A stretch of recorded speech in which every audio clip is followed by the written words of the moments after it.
नमस्कार साथियों, स्वागत है आप सभी का एक बार फिर से आपके अपने YouTube channel learning with DC में।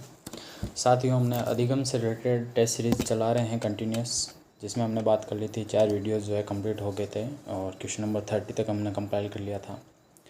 आज हम बात करते हैं नेक्स्ट क्वेश्चन से, क्वेश्चन नंबर 31। तो देखिएगा, किसी फूल को पूर्ण रूप से देखकर तथा समझकर बाद में उसके भागों का विश्लेषण करना उचित होता है। ये सिद्धांत किसके अनुसार है? देखिए साथियों, यहाँ पर आपको बताना है कि एक फूल जो है उसको पहले पूरा देखना चाहिए और फिर उसके भागों की तरफ बढ़ना चाहिए। तो इस प्रकार के अध्ययन का कौन समर्थन करता है? ऑप्शन है सक्रिय अनुबंधन, क्रिया प्रसूत अनुबंधन, उद्दीपन अनुक्रिया और गेस्टाल्टवादी। तो देखिए साथियों, क्वेश्चन नंबर 31 जो है उसका राइट आंसर हो जाएगा ऑप्शन डी। गेस्टाल्टवादी जो सिद्धांत था वो इस चीज़ का समर्थन करता है कि सबसे पहले किसी भी वस्तु के पूर्ण भाग को या जो क्रिया वस्तु है या वस्तुनिष्ठ है उसको समझिए, उसके बाद जो है उसके आंतरिक भागों का अध्ययन कीजिए या बाकी के पार्ट्स जो है उनका अध्ययन कीजिए। तो ये इस प्रकार से कार्य करता है गेस्टाल्टवादी सिद्धांत। हाँ, गेस्टाल्टवादी सिद्धांत के बारे में और बात की ये जो है किसके द्वारा दिया गया था? जो प्रमुख गेस्टाल्टवादी है कोहलर, कोफका और वर्दीमर, उनके द्वारा। इसके अलावा गेस्टाल्टवादी से संबंधित एक क्वेश्चन और आपको ध्यान रखना है जो कि इम्पोर्टेंट है। सवाल पूछा जा सकता है कि आहा अनुभव जो है वो किससे संबंधित है, तो ये ध्यान रखिएगा साथियों। और भी इसके अलावा जो सामान्य बातें हैं कि इन्होंने जो चिंपैंजी वगैरह पे सुल्तान नामक एक जो चिंपांजी था उस पर प्रयोग किया था, ये सारी चीज़ें। क्वेश्चन नंबर 32 देखिएगा, रटे रटाए ज्ञान को ग्रहण करने अथवा दूसरे के बनाए रास्ते पर चलने की अपेक्षा अपना मार्ग स्वयं ढूंढकर स्वयं खोजकर अधिगम करने पर किस सिद्धांत ने बल दिया है? ऑप्शंस देख के आपको ये बताना साथियों कि कौन सा ऐसा सिद्धांत है जो ये कहता है कि भाई दूसरे के चले रास्ते से तो बेटर है कि आप खुद का अपना रास्ता बना लो और उस पर चलो। ऑप्शन है आपके शास्त्रीय अनुबंधन, सक्रिय अनुबंधन, प्रयास त्रुटि और समग्र कृतिवाद। तो साथियों, इस प्रकार का जो सिद्धांत जो इस चीज़ का समर्थन करता हो कि व्यक्ति को अपना रास्ता खुद चुनना चाहिए बजाय उनके जो पहले से उस रास्ते पे जा चुके हैं और उनका अनुसरण करने के, तो ऐसा सिद्धांत है समग्र कृतिवाद। तो इसका राइट आंसर हो जाएगा ऑप्शन डी साथियों, समग्र कृतिवाद। नेक्स्ट क्वेश्चन देखिएगा, विद्यार्थी को ना तो पुरस्कार देना चाहिए और न ही किसी प्रकार का पुनर्बलन, ये मत किसने प्रतिपादित किया? आपको बताना है कि निम्न ऑप्शन में से किसका ऐसा मानना था कि विद्यार्थी को ना तो पुरस्कार देना चाहिए और ना ही किसी प्रकार का पुनर्बलन। ऑप्शन है साथियों मैस्लो, टोलमैन, कोल रोजर्स, थॉर्नडाइक। इसका राइट आंसर हो जाएगा ऑप्शन ए। मैस्लो ने इस बात का समर्थन किया था कि विद्यार्थी को ना तो कोई पुरस्कार देना चाहिए ना ही कोई पुनर्बलन देना चाहिए। साथियों, अगर आपको ये कंटेंट पसंद आ रहा है और चैनल पर आप नए हो तो चैनल को सब्सक्राइब करना बिल्कुल मत भूलिएगा। बढ़ते हैं नेक्स्ट क्वेश्चन की ओर साथियों। क्वेश्चन नंबर 34, पूर्ण से अंश शिक्षण सूत्र का निर्माता सिद्धांत है। मोस्ट इंपॉर्टेंट सवाल है साथियों, पूर्ण से अंश शिक्षण सूत्र का निर्माता सिद्धांत कौन सा है? ऑप्शन है क्षेत्र सिद्धांत, सक्रिय अनुबंधन, समग्र कृतिवाद और उपयुक्त सभी। तो साथियों, इसका राइट आंसर हो जाएगा ऑप्शन सी, समग्र कृतिवाद जो है वहीं से ये थ्योरी ली गई है पूर्ण से अंश की ओर। नेक्स्ट स्लाइड की ओर बढ़ते हैं। देखिएगा क्वेश्चन नंबर 35, अविश्वास है मानसिक तनाव से मुक्त करवाने में कौन सा सिद्धांत उपयोगी है? ऑप्शन है प्रयास व त्रुटि, सूझ या अंतर्दृष्टि का सिद्धांत, क्रिया प्रसूत अनुबंधन और शास्त्रीय अनुबंधन। तो साथियों, क्वेश्चन नंबर 35 में जो पूछा गया है उसका राइट आंसर हो जाएगा ऑप्शन डी। शास्त्रीय अनुबंधन एक ऐसा सिद्धांत है जो आपको अविश्वास, भय और मानसिक तनाव जो है उससे मुक्त करने में सहायता कर सकता है, इसलिए इसका राइट आंसर हो जाएगा ऑप्शन डी, शास्त्रीय अनुबंधन। क्वेश्चन नंबर 36 देखिएगा, अधिगम वातावरण व व्यक्ति दोनों का प्रतिफल है, ये धारणा किस मनोवैज्ञानिक ने प्रतिपादित की? बहुत ही इंपॉर्टेंट कथन है साथियों कि अधिगम जो होता है वो वातावरण और व्यक्ति दोनों का प्रतिफल होता है। ये किसका कथन है ये बताना है आपको। ऑप्शन है टोलमैन, कूट लेविन, कार्ल मार्क्स और CL हल। क्वेश्चन नंबर 36 का राइट आंसर हो जाएगा साथियों ऑप्शन बी, कूट लेविन जो है उन्होंने कहा था कि अधिगम वातावरण व व्यक्ति दोनों का प्रतिफल होता है। कूट लेविन ने आपको पता होगा क्षेत्रीय सिद्धांत की परिभाषा दी थी। क्वेश्चन नंबर 37 देखिएगा, जब पूर्व में सीखा गया ज्ञान नवीनकारी हेतु न तो सहायता करता है और न ही बाधा पहुंचाता है तो ये स्थानांतरण कहलाता है। तो आपको बताना किस प्रकार का अधिगम स्थानांतरण है ये। ऑप्शन है सकारात्मक, नकारात्मक, शून्य स्थानांतरण और उपरोक्त सभी। तो देखिए साथियों, जब पूर्व ज्ञान जो होता है वो नवीन ज्ञान में किसी प्रकार का खलल पैदा करता है तब तो वो नकारात्मक हो जाता है। अगर नवीन ज्ञान में वो सहायता करता है तब वो सकारात्मक हो जाता है। और ना तो वो सहायता कर रहा है और ना ही किसी प्रकार की खलल या हानि पहुंचा रहा है, तब वो शून्य स्थानांतरण कहलाता है। क्वेश्चन नंबर 37 का राइट आंसर हो जाएगा ऑप्शन सी, शून्य स्थानांतरण। क्वेश्चन नंबर 38 देखिएगा, कौन सा सिद्धांत मानता है कि ज्ञान से पहले ही छात्र की मानसिक संरचना में विद्यमान है। ज्ञान जो होता है वो पहले से ही छात्र की मानसिक संरचना में विद्यमान है।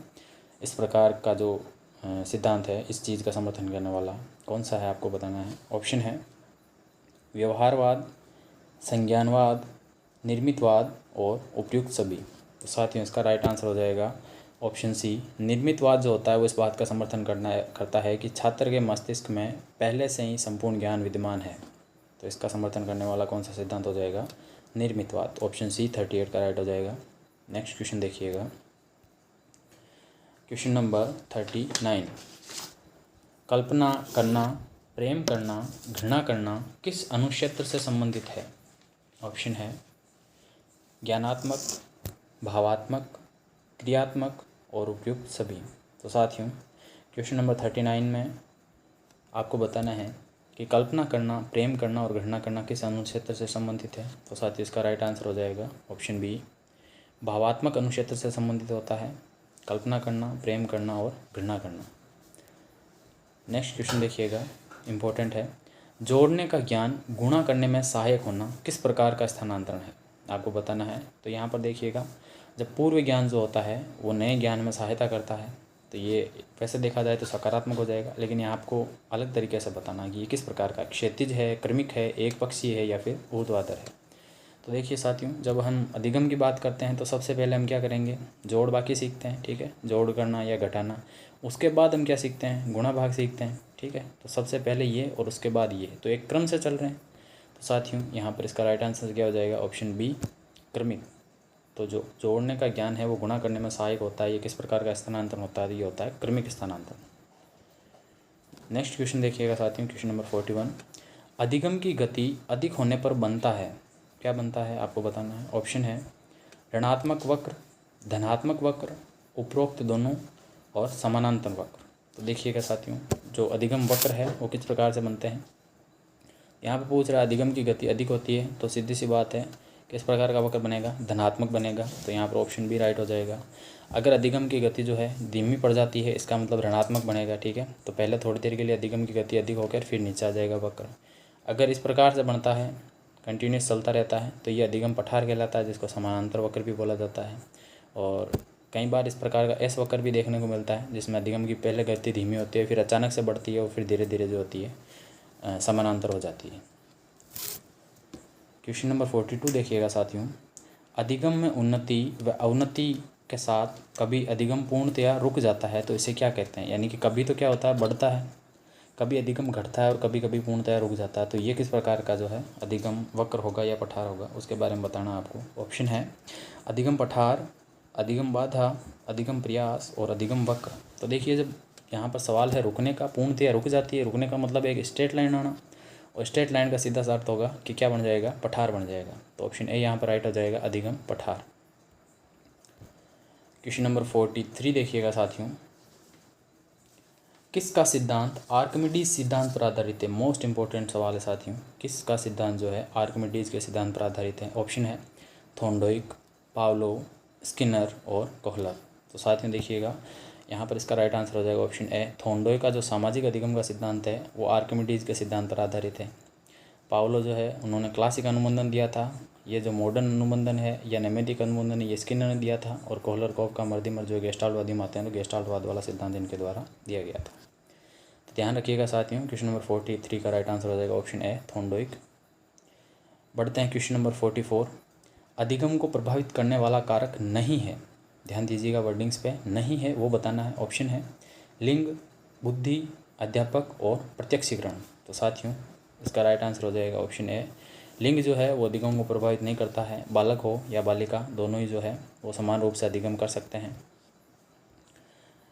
नेक्स्ट क्वेश्चन देखिएगा, क्वेश्चन नंबर 45, कक्षा में सीखा गया ज्ञान दैनिक जीवन में प्रयोग लाना, यह अधिगम का स्थानांतरण है। इंपॉर्टेंट सवाल है साथियों। आपने क्लास में कोई भी चीज़ सीखी है और उसको आप डेली लाइफ में यूज़ कर रहे हो तो ये किस प्रकार का अधिगम स्थानांतरण है। ऑप्शन है क्रमिक, एक पक्षीय, द्विपक्षीय और ऊर्ध्वाकार। इसका राइट आंसर हो जाएगा साथियों ऑप्शन ए। ये जो अधिगम का स्थानांतरण है ये एक पक्षीय कहलाता है। नेक्स्ट क्वेश्चन देखिएगा, कार्ल रोजर्स किस देश के मनोवैज्ञानिक थे। इंपॉर्टेंट सवाल है, पूछा गया है, ये 2016 का है। ऑप्शन है चीन, जर्मनी, अमेरिका और इंग्लैंड। तो जो कार्ल रोजर्स है वो अमेरिका से बिलोंग करते थे, इसलिए ऑप्शन सी यहाँ पर राइट हो जाएगा, अमेरिका। बढ़ते हैं नेक्स्ट क्वेश्चन स्लाइड की ओर। देखिएगा क्वेश्चन नंबर 47, अधिगम निर्योग्यता का लक्षण है।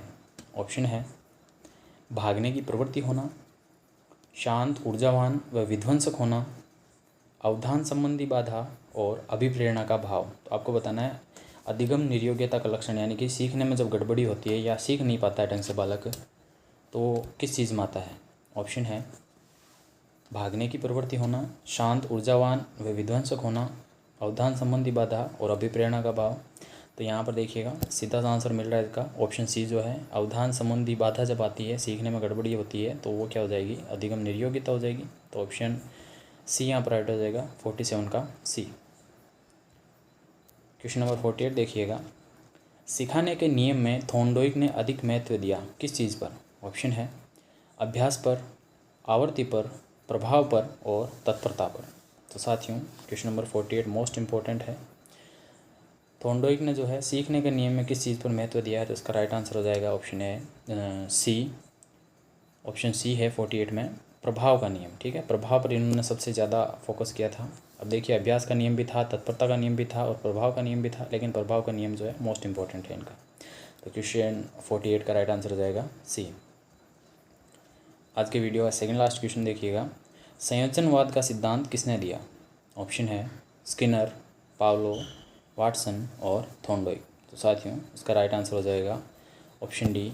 संयोजनवाद जो है वो थॉर्नडाइक से संबंधित है, ध्यान रखिएगा। इस प्रकार से नाम बदल के आ सकता है। सामाजिक अधिगम का सिद्धांत है, यहाँ पर जो थॉर्नडाइक ने है संयोजनवाद का सिद्धांत भी दिया है, तो इस चीज़ को भी ध्यान में रखिएगा। आज के वीडियो का लास्ट क्वेश्चन देखिएगा, एक बालक एक बार आग में जलने के बाद अग्नि से दूर रहता है, तो ये किस प्रकार का सिद्धांत है, यानी कौन से सिद्धांत का ये कथन समर्थन करता है। ऑप्शन है प्रयास व त्रुटि का सिद्धांत, शास्त्रीय अनुबंधन का सिद्धांत, अंतर्दृष्टि का सिद्धांत और इनमें से कोई नहीं। तो देखिए साथियों इसका राइट आंसर हो जाएगा ऑप्शन बी, ये है शास्त्रीय अनुबंधन का सिद्धांत। किस प्रकार से, एक बार बालक जो है आग में जलने के बाद क्या होता है, उसके आग के बीच क्या हो जाता है, एक अनुबंध स्थापित हो जाता है। ठीक है, तो जब भी वो अग्नि देखेगा तो उसे लगेगा कि मैं जलूँगा, उसकी वजह से क्या होता है, ये उससे दूर रहता है। ये ठीक वैसे ही जैसे कुत्ते और घंटे के बीच एक अनुबंधन जो है वो पैदा हो गया था। तो जैसे ही घंटी बजती थी तो कुत्ते के मुंह से क्या टपकती थी, लार टपकती थी। तो उसी प्रकार से ये, तो ये है शास्त्रीय अनुबंधन सिद्धांत। आपको पता होगा किसने दिया था, पावलो ने दिया था, जबकि जो नैमित्तिक अनुबंधन है वो किसने दिया था, स्किनर ने दिया था। तो ये थे आज के इम्पोर्टेंट टॉप 20 क्वेश्चन जो कि अधिगम से बन सकते हैं। आपको आने वाले दिनों में और भी अधिगम से रिलेटेड सीरीज़ जो है यूट्यूब पर मिल जाएगी इसी चैनल पे। तो अगर आप चैनल पर नए हों और आपको कंटेंट पसंद आ रहा है तो साथियों चैनल को सब्सक्राइब कर लीजिएगा। मिलते हैं नेक्स्ट वीडियो में, तब तक के लिए जय हिंद।